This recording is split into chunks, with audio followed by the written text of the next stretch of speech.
Hi mga unggoy! So ngayon, itutour lang namin kayo dito sa staycation namin. Itutulak ko sana si Sophia dyan, kaso ayan, hampas tuloy inabot ko.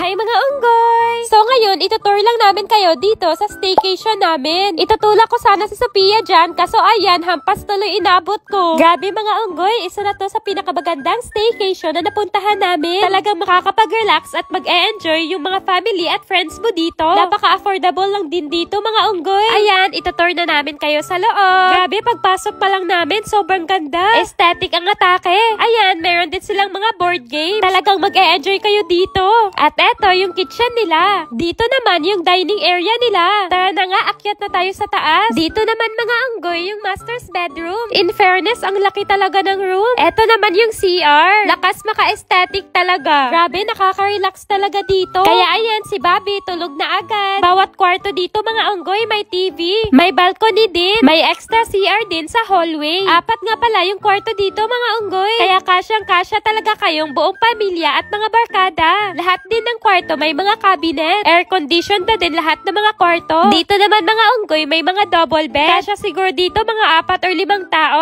May mga extra folding bed na din sila. Ang ganda din dito mga unggoy kasi merong billiard. Kaya try nyo na din dito, talagang mag-e-enjoy kayo. Kain muna kami ng Don Benito's. Favorite namin to mga unggoy. Kayo din ba? Ang pinaka-favorite ko dito ay yung ube nito. Hindi ko sure mga unggoy if pure ube ba talaga siya. Pero parang pure ube talaga yung lasa niya. Kaya grabe, sarap na sarap ako. Unang tikim ko pala. Ayan, si Mama, favorite niya yung pichi-pichi. At si Sophia naman ay yung leche flan. Ito pala yung unang beses ko natikman itong ube mga unggoy. Kaya naging favorite ko na din siya.